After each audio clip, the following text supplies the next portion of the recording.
नमस्कार, बहुत स्वागत है आपका। आपके साथ मैं हूं प्रियंका कर्णवाल और 10 का दम में आज बात हिजाब पर सियासी फसाद की, क्योंकि हिजाब पर इलाहाबाद हाईकोर्ट का फैसला आया, जिसे लेकर भड़काऊ भाईजान यानी एआईएमआईएम प्रमुख असदुद्दीन ओवैसी भड़क गए हैं। उन्होंने हाईकोर्ट के फैसले को इस्लाम पर हमला बता दिया है, संविधान के आर्टिकल 25 और 19 का उल्लंघन करार दिया है। साथ ही चेतावनी दी है कि इस्लाम में क्या जरूरी है ये कोई कोर्ट और अदालत नहीं तय कर सकती।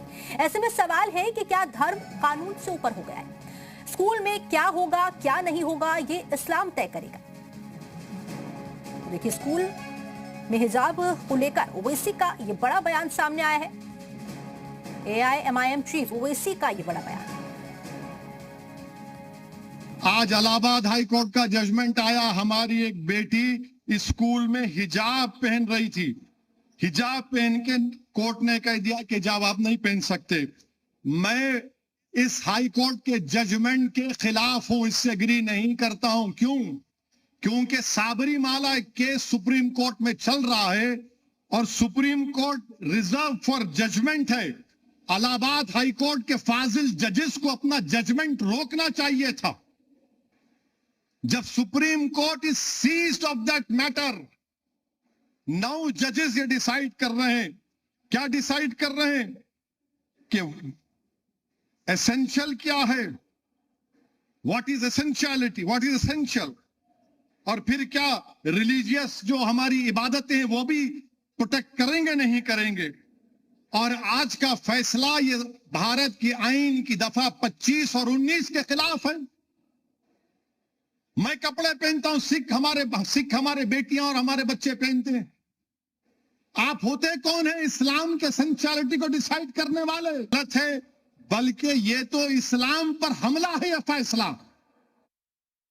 और अब आपको वो फैसला भी बताते हैं जिसे लेकर भड़काऊ भाईजान बौखलाए हुए हैं।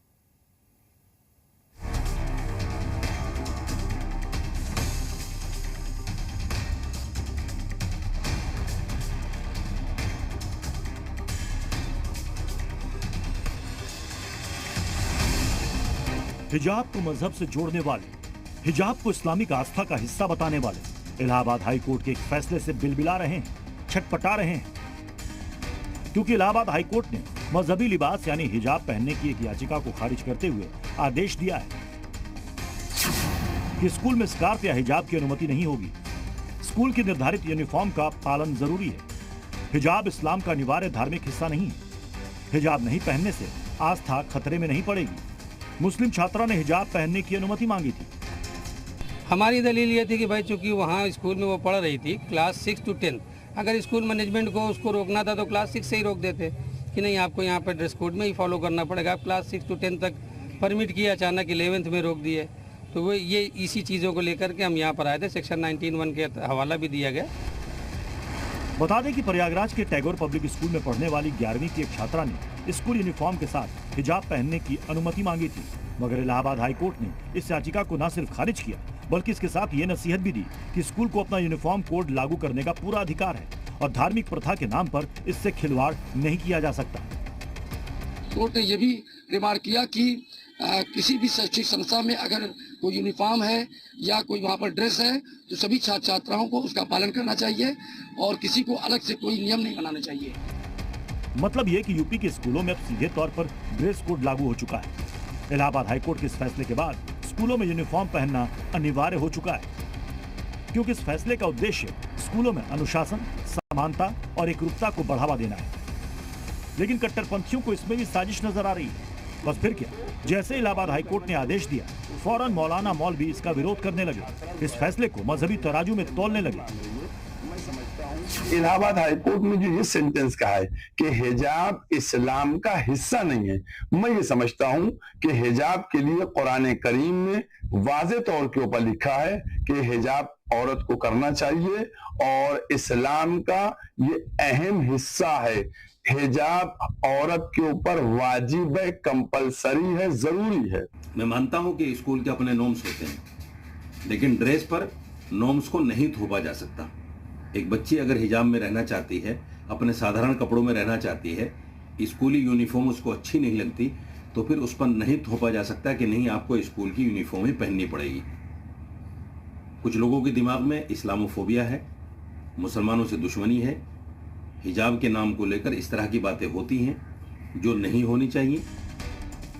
मौलाना ब्रिगेड क्यों परेशान है? क्यों इलाहाबाद हाई कोर्ट के फैसले को धर्म से जोड़ रही है? तो इसकी वजह यह है कि मुस्लिम धर्मगुरु हिजाब पहनने को फंडामेंटल राइट मानते हैं और इससे छेड़छाड़ को इस्लाम से जोड़कर उसकी खिलाफत करते हैं। और ऐसे ही मौलानाओं की दलीलों पर कुछ मुस्लिम आंख मूंदकर भरोसा कर लेते हैं। नहीं, ये गलत है, ये नहीं होना चाहिए। ये पहनना ज़रूरी होता है, अच्छा होता है। ये हमारा मज़हब कहता है कि पर्दा ज़रूरी है। नहीं, हिजाब की ज़रूरत है, होना चाहिए हिजाब। हाँ, स्कूल में भी होगा पर्दा, बिल्कुल होगा। हम लोगों में ये ज़रूरी कि हाँ हिजाब पहनना है। बिल्कुल ज़रूरी, हमारे इस्लाम में हिजाब बहुत ज़रूरी है। हिजाब को लेकर इलाहाबाद हाई कोर्ट ने जो हथौड़ा चलाया है, स्कूलों में यूनिफॉर्म को लेकर जो लक्ष्मण रेखा खींची है, अब अगर उसे कोई मजहब के नाम पर लांघता है तो फिर एक्शन होना भी तय है। ब्यूरो रिपोर्ट, जी मीडिया। और हिजाब पर मायावती का पोस्ट भी सामने आया है। संविधान में सबको अधिकार मिले, मायावती की तरफ से कहा गया है। रीति रिवाज से जीने का अधिकार है, धार्मिक रीति रिवाज में दखल ना हो, महिलाओं का आत्मसम्मान जरूरी है, हिजाब जैसे मुद्दों को तूल ना दे, स्कूल स्तर पर मामला सुलझना चाहिए, किसी को राजनीति का मौका ना मिले, मायावती की तरफ से कहा गया है। बीएसपी सर्व समाज का सम्मान करती है, धार्मिक मान्यताओं पर टिप्पणी से बचे।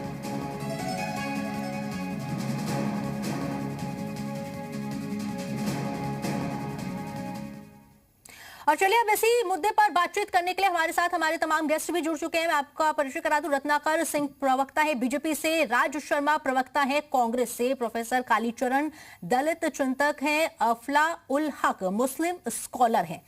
तो सबसे पहले मैं रुख करना चाहूंगी मुस्लिम स्कॉलर अफला उल हक जी का। आप ओवैसी के बयान को कैसे देखते हैं? हाँ, इस्लाम पर हमला कहना ठीक है इसे? देखिए, ओवैसी ने क्या बयान दिया है वो एक बात अलग है, लेकिन हाई कोर्ट ने क्या फैसला दिया है मैं अपनी राय उस पे देना चाहूंगा जी कि हाई कोर्ट ने जो भी जस्टिस मुनीर जो इस बेंच में जज थे, उनके फैसले अगर आप पिछले भी देखेंगे तो बड़े विवादित फैसले जस्टिस मुनीर देते आए हैं। और ऐसा उनके इतिहास से मालूम चलता है जस्टिस मुनीर के कि वो संघ और अधिवक्ता परिषद, जो संघ की एक लॉयर्स की लॉबी है, उसके वो ज्यादा करीब माने जाते हैं। तो इस तरह के विवादित फैसले वो हमेशा से अपनी कोर्ट में देते आए हैं। बात रही कि उन्होंने फैसला क्या दिया है, तो मेरा ये मानना है कि कभी भी किसी भी भगवान को मान लें आप, या ईश्वर को मान लें, या खुदा को मान लें, उसकी बनाई हुई दुनिया में इंसानी कानून लागू नहीं होते। कानून तो वही लागू होगा जो ईश्वर ने, भगवान ने, अल्लाह ने बनाया है। तो अगर जस्टिस मुनीर या हाई कोर्ट ये मानता है कि उनके फैसले से जो है वो इस्लाम बदल जाएगा, तो ऐसा नहीं है। फैसला तो वही रहेगा, कानून इस्लाम का वही रहेगा, मुसलमान वही मानेगा जो इस्लाम में लिखा जा चुका है और जो बदलता नहीं है। ऐसे किसी भी फैसलों से या ऐसी किसी भी इंसिडेंटल केसेस में वो फैसले बदलते नहीं है। तो ये बात सही है, अब वो चाहे अकबरुद्दीन ओवैसी कहें, अखिलेश यादव कहें, मायावती जी कहें, या वो योगी आदित्यनाथ जी भी कहें कि धार्मिक मुद्दों पे या धार्मिक के ऐसे केसेस में कोर्ट को अपना हस्तक्षेप कम करना चाहिए। और ये फैसले जब हमारे यहाँ हिंदू कोड ऑफ लॉ है, मुस्लिम पर्सनल लॉ बोर्ड है, तो ये फैसले उन्हें करने देने चाहिए। और हाई कोर्ट को उन्हें ये केसेस रेफर करने चाहिए कि आप हमें बताइए कि क्या ये चीज सही है या नहीं। लेकिन आप ये बताइए अफला उल हक जी कि इस्लाम पर हमला कहना, इतना जो बयान, इस तरीके से बयान देना ठीक है? देखिए, ये तो असदुद्दीन ओवैसी क्या है? असदुद्दीन ओवैसी कोई धार्मिक मौलाना नहीं है, असदुद्दीन ओवैसी कोई किसी कोर्ट के जज नहीं है। तो वो भी तो अपनी राजनीति कर रहे हैं। जैसे अभी कुछ दिन बाद, अभी आप देखिएगा शाम तक या जो है कल तक योगी जी आके बयान देंगे, भाजपा के लोग आके इस पे बयान देंगे, है ना। वो अभी कोर्ट का समर्थन करेंगे, वो आके जस्टिस मुनीर का समर्थन करेंगे, है ना। वो कहेंगे कि नहीं साहब बिल्कुल सही फैसला सुना है। तो वो भी तो अपनी राजनीति करेंगे। असदुद्दीन ओवैसी कर रहे हैं तो करने दीजिए। ठीक है। और आप कोर्ट के फैसले को आप उससे सहमत नहीं है? कोर्ट का जो फैसला है, नहीं, कोर्ट के फैसले से मुसलमान इस देश का सहमत नहीं। ठीक है। तो रत्नाकर सिंह जी का मैं रुख करना चाहूंगी। ठीक है, उनका जवाब भी सुन लेते हैं। प्रवक्ता है बीजेपी की, ये कह रहे हैं कि कोर्ट का फैसला ठीक नहीं है, और ओवैसी का बयान तो आपने सुना ही होगा। रत्नाकर सिंह जी, देखिए ओवैसी जी खुद जी, मेरी आवाज मिल रही है आपको? हाँ जी, हाँ जी, बोलिए। देखिए, ओवैसी जी खुद एक बड़े एडवोकेट हैं और वो जानते हैं कि सच क्या है, लेकिन सच जानते हुए भी वो जनता को गुमराह करने का काम कर रहे हैं। देखिए, अब मैं आपको बता दूं कि सर्वोच्च न्यायालय, उच्च न्यायालयों ने समय समय पे मौलिक अधिकार जैसे स्वतंत्रता और समानता के लिए धार्मिक मान्यताओं में भी, प्रथाओं में भी हस्तक्षेप करने का काम किया है। मैं आपको बता दूं कि हमारे जो सबरीमाला मंदिर में जो प्रवेश को लेकर के, महिलाओं को प्रवेश को लेकर के विवाद हुआ था, तो सुप्रीम कोर्ट ने निर्णय लिया कि महिलाओं को भी प्रवेश दिया जाएगा। और उसके बाद महिलाएं जो सबरीमाला मंदिर में जाती हैं, हाजी अली में गर्भगृह में महिलाओं को प्रवेश पे जाने से वंचित कर दिया गया था। मुंबई हाई कोर्ट ने फैसला दिया कि गर्भगृह में जो है हाजी अली के महिलाएं भी जाएंगी। वहीं पे 3 तलाक के मामले में भी आपने देखा कि इसको सुप्रीम कोर्ट ने असंवैधानिक बताने का काम किया था। तो निश्चित रूप से जहां पे समानता और स्वतंत्रता की बात आएगी, कोर्ट अपना हस्तक्षेप जरूर करेगा, संवैधानिक रूप से करेगा। वो संविधान का संरक्षक होता है न्यायपालिका, तो वो करेगा ही करेगा। और मेरा कहना ये है, जो मौलाना लोग कहते हैं इस्लाम बदलने की बात कह रहे हैं, अरे भाई साहब, लोग किसको मूर्ख बनाने और गुमराह करने की बात कर रहे हो? 57 देशों का इस्लामिक देश है, उस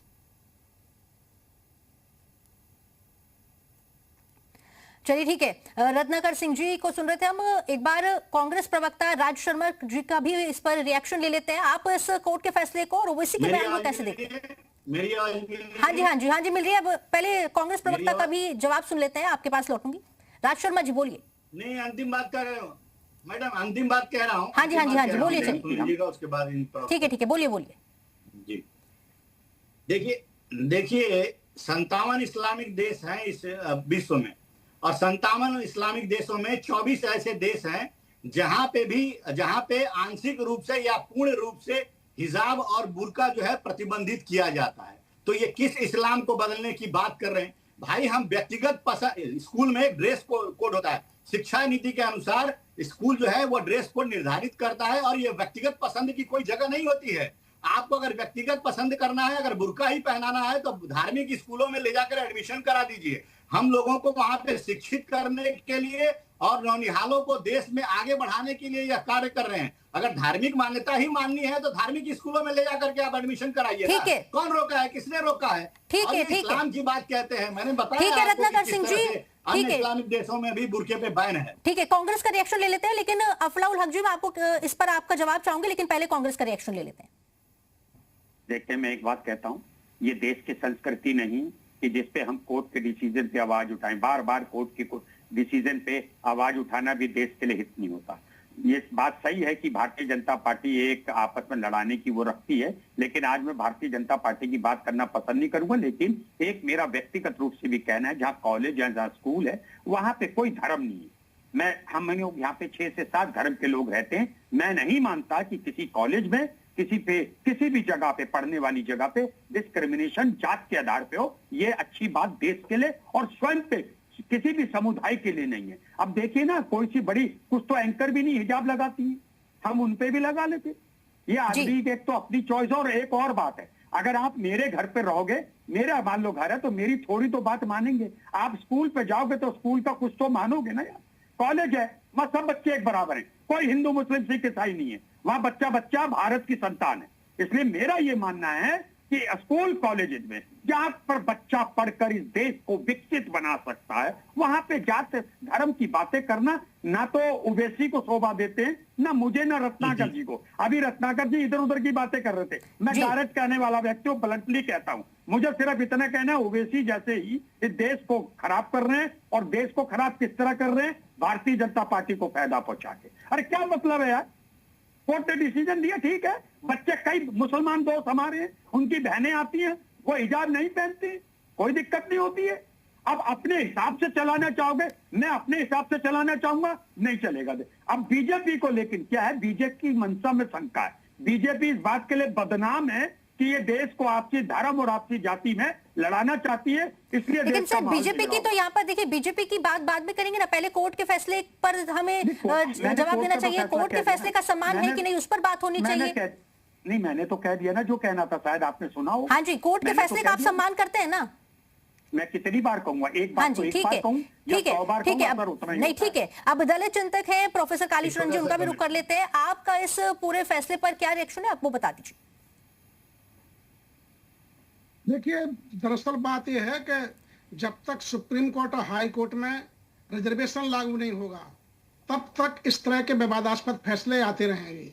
वहाँ डाइवर्सिटीज होना चाहिए, वहाँ दलित, आदिवासी और तमाम प्रकार के जो जितने भी हमारी समाज के समूह हैं, उन सबका प्रतिनिधित्व होना चाहिए।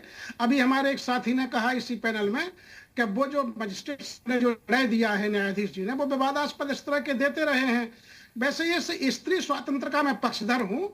यदि महिलाएं जिस तरह से रहना चाहती हैं वो रहें। अभी हमने देखा, अभी कंगना रनौत जी ने एक विवादास्पद किया है, वो जो विज्ञापन आया है राखी वाला, उसमें उन्होंने अपने भाई को राखी बांधने का जो दृश्य दिखाया गया है वो थोड़े उस तरह के हैं, पाश्चात्य वस्त्रों में हैं। कंगना जी ने कहा नहीं, धार्मिकता का इसमें उल्लंघन हो रहा है, ये पहनना चाहिए, फलाना पहनना चाहिए। स्त्री किस तरह का चाहा, ये सही बात है कि ये स्कूल के दायरे में फैसला आया है, किसी धार्मिक मंदिर के उसमें नहीं आया है। तो इसमें यह है कि असल में हाई कोर्ट या सुप्रीम कोर्ट को इसको बड़ी बेंच को अब जाके सुप्रीम कोर्ट में सुनना चाहिए, क्योंकि ये विवादास्पद फैसला है। स्त्री या महिला जिस तरह से, अब देखिए, माना कि पगड़ी लगा करके कोई सिख जाता है तो उसको रोकेंगे क्या? या मंगलसूत्र पहन करके कोई विवाहित हिंदू महिला जाती है और जा करके मांग सिंदूर लगा के जाती है तो उसको रोकेंगे क्या? ये तमाम प्रकार के विवादास्पद विषय हैं, इसमें राजनीति हो रही है। बहन जी ने साफ तौर पे कहा है कि इसको राजनीति से दरकिनार करके अलग प्रकार से सोचना चाहिए और स्कूल को स्वतंत्रता होनी चाहिए कि वो किस तरह का चाहते हैं। हाँ, ये सही बात है जो कांग्रेसी प्रवक्ता ने कहा है कि भाई यदि उन्हें लगता है कि यहाँ हमारा ये नहीं हो रहा है तब ये करना चाहिए था। हाँ, लेकिन ये है कि यदि उस बच्ची को पहले ही रोक दिया गया होता, जब क्योंकि आज तो वो लगा के गई नहीं होगी, वो शुरू में ही गई होगी, तो ड्रेस कोड जब एडमिशन दे रहे थे उसी समय रोक देते तो इस तरह का विवाद का मसला ही नहीं होता।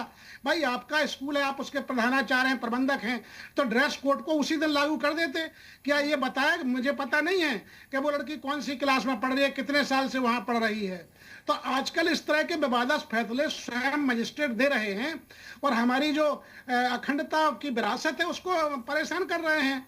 तो इसमें मैं इसका बुरके का समर्थन नहीं कर रहा हूँ, ना बुरके के उसमें बोल रहा हूँ मैं, केवल हाँ ये सही बात है कि धार्मिक स्वतंत्रता का अधिकार मिला हुआ है, इस पर राजनीति नहीं होना चाहिए। बिल्कुल। लेकिन इस तरह के जितने भी धार्मिक मुद्दे हैं उन पर सुप्रीम कोर्ट सुने।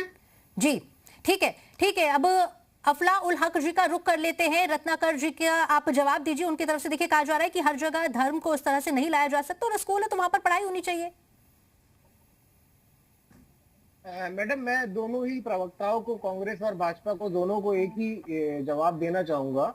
उनसे मेरा सवाल भी है ये, क्या अगर कोई स्कूल का प्रबंधक ये कहता है कि आपको अगर स्कूल में रहना है तो आपको लंच में गोश्त खाना पड़ेगा या आपको लंच में गौमांस खाना पड़ेगा, तो क्या इनके बयान इस चीज को लेके भी तब भी ये सेम रहेंगे कि स्कूल में तो सब बराबर हैं? आप जो स्कूल का प्रबंधक कह रहा है वो मानिए। आप क्यों जो है वो, अगर आपको नहीं मांस खाना है आप अपने घर पे रहिए, आप मंदिर में जाइए, आप मांस मत खाइए, स्कूल मत जाइए। तो क्या उनके बयान तब भी ऐसे ही रहेंगे? जी ठीक है, रत्नाकर जी जवाब दीजिए। बिल्कुल सही कहा।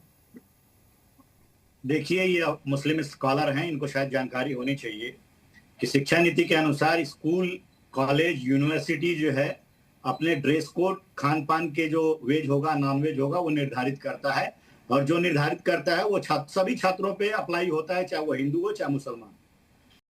दूसरी बात मैं कहना चाहूंगा, अभी यहाँ पे दलित चिंतक जो बैठे हैं वो कह रहे थे कि प्रवक्ता ने कहा है कि अगर कोई लड़की हिजाब पहन रही है या नहीं पहन रही है, ये उसका पर्सनल राइट है। आप जानकारी बढ़ाइए, आप जानकारी बढ़ाइए, बीच में नहीं बोलिए प्लीज, बीच में नहीं बोलिए। दूसरी बात ये जो दलित आप जवाब नहीं दे पाए, आप चुप रहिए थोड़ा सा। तो ये चीज होती है पर्सनल राइट की। मैडम, इनको बोलने के लिए रत्नाकर जी मुझे जवाब देने दीजिए ना, पहले जवाब देने दीजिए, फिर जवाब देने दीजिए। कोर्ट ये भी फैसला दे सकती थी, कोर्ट ये भी फैसला दे सकती थी कि भाई ये किसी का भी मौलिक अधिकार है, ये पर्सनल राइट है। तो हिजाब पहनती है या नहीं पहनती है, इस बात अफला उल हक जी उन्हें जवाब देने दीजिए। ये राइट देना चाहिए। ठीक है, जवाब देने दीजिए, बातें पूरी कर लूं। हाँ जी, बोलिए रत्नाकर जी। अभी दूसरे दलित चिंतक कह रहे थे कि कुछ क्लासेस में अलाउ किए थे, जब हायर क्लासेस में गए तो प्रतिबंधित कर दिए। मैं ये कहना चाह रहा हूं कि देखिए, अगर कोई भी आप एक बार नियम कानून को तोड़ देते हैं और उसको नहीं मानते हैं, तो उसका मतलब ये नहीं हुआ कि आप बार बार उस नियम कानून को तोड़ते रहेंगे और उसी नियम कानून पे जो आपको मनमर्जी रहेगी वही चलेंगे। निश्चित रूप से कानून और संविधान के हिसाब से स्कूल के ड्रेस कोड का पालन करना सभी छात्रों को अनिवार्य होता है, चाहे वह बुर्का हो, चाहे भगवा स्कार्फ हो, चाहे जो भी हो। दूसरी महत्वपूर्ण बात मैं कांग्रेस पे आना चाहता हूं। कांग्रेस ने कहा कि भारतीय जनता पार्टी आपस में लड़ाने की बात करती है। भाई साहब, धर्म के आधार पे कर्नाटक में संविधान को धता बताते हुए 4% मुसलमानों को रिजर्वेशन देने का काम किया। वो किसने किया? वो जो है कांग्रेस पार्टी बोलने के लिए कुछ। दूसरी महत्वपूर्ण बात, अरे सुन लो यार, तथ्य नहीं रहते बोलते हो। राज शर्मा के पास कोई तर्क नहीं रहता है। ठीक है रत्नाकर जी, उनका जवाब सुन लेते हैं। राज शर्मा जी का जवाब भी सुन लेते हैं। राज शर्मा जी बोलिए। एक लास्ट बात कहूंगा। ठीक है, मेरे सामने स्पेशली रूप से एक एक करके बोलिए। देखिए, अच्छा रत्नाकर जी बोलिए, राज शर्मा जी बस एक 10 सेकंड रुक जाइए, 10 सेकंड रुक जाइए राज शर्मा जी। रत्नाकर जी लोग दिवालिया हैं जी। मैं कह रहा, अरे ठीक है रत्नाकर जी सुन लेते हैं, रत्नाकर जी सुन लेते हैं। इतनी हिम्मत है, मैं ब्लंटली कहता हूँ, सार्वजनिक प्रेस में किसी की अपनी बात सही चलेगी। मैडम एक लास्ट बात कहना। हाँ जी रत्नाकर जी, उन्हें बोलने दीजिए, पहले उनको सुन लेते हैं, आप फिर बोलिएगा। ठीक है, राज शर्मा जी को बोलने दीजिए। मैडम एक लास्ट स्टेटमेंट मैं दूंगा। हाँ, उन्हें बोलने दीजिए, फिर आप बोलिएगा। राज शर्मा जी को बोलने दीजिए, फिर आप बोलिएगा। मैं एक बात कहना चाहता हूँ, सार्वजनिक प्लेस पे अगर हम तारीख के साथ धर्म के लोग इकट्ठे होते हैं, हमें सबकी धर्म की मर्यादा रखनी है। जैसे कि अभी स्कॉलर साहब ने कहा कि कोई मीट खा ले क्या खा ले, मैं अपने आगे मीट नहीं खाने दूंगा, क्योंकि मैं मीट नहीं खाता, इसलिए मैं मीट नहीं खाने दूंगा। चलिए ठीक है, आप सभी का बहुत बहुत शुक्रिया हमारे साथ जुड़ने के लिए, इस पूरे मुद्दे पर बातचीत करने के लिए। तो देखिए, इस पर अलग अलग राजनीतिक राय है, लेकिन कोर्ट का फैसला सबसे ऊपर होना चाहिए। और फिलहाल रुकते एक छोटे ब्रेक के लिए।